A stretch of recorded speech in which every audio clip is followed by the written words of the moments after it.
era de la plataforma digital La Imagen de Vicentín News. Chaco Austral, Argentina.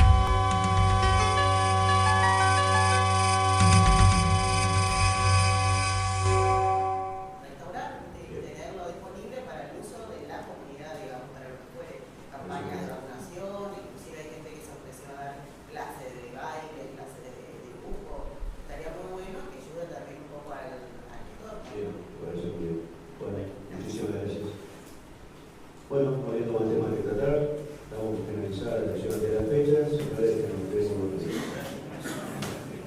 trabajando los granjeros, por casas, todo ese sector, ahí se incluye aquí donde están ustedes, se está haciendo una recuperación, se está levantando, la idea es levantar los niveles de todas las calles y después sí colocar ripio.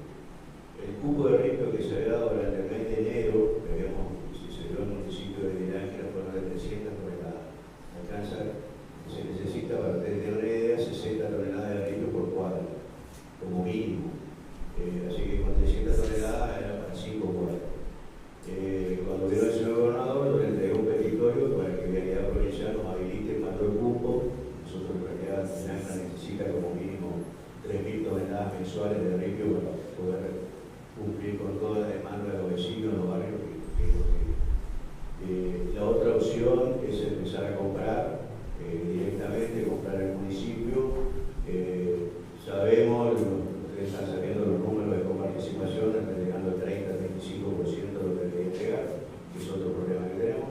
Y la otra es una tercera opción, que debe haber los gastos compartidos con algunos vecinos que puedan, porque la idea es que el municipio hace todo lo que pueda respecto de recuperar la calle, levantar, mover tierra, ponerlo a un nivel, porque si no, eso se inunda y es lo mismo que nada, después el agua se lleva al ripio y el trabajo a los 6 meses no da resultado. Entonces la idea es recuperar todo ese sector de ese barrio hasta la ruta 95 y está comprendido lo que cuesta. Así que tengan paciencia, en algún momento se va a llegar ahí a ese sector. De todas maneras, si el municipio no puede adquirir los ripios, hay algún problema para o no recibimos los cupos de provincia que estamos pidiendo vialidad, podemos por eso, para ir plantear con algún vecino, algún tipo de beneficio, alguna cosa para costear el costo de la tonelada de ripio. El ripio cantera nos había dado en su primer momento un precio cercano a los 30.000 pesos por tonelada, pero si se compra por cantidad, obviamente esos precios bajan mucho. ¿Sí? Entonces, bueno, son distintas opciones, pero por eso después, como decía el concejal, de última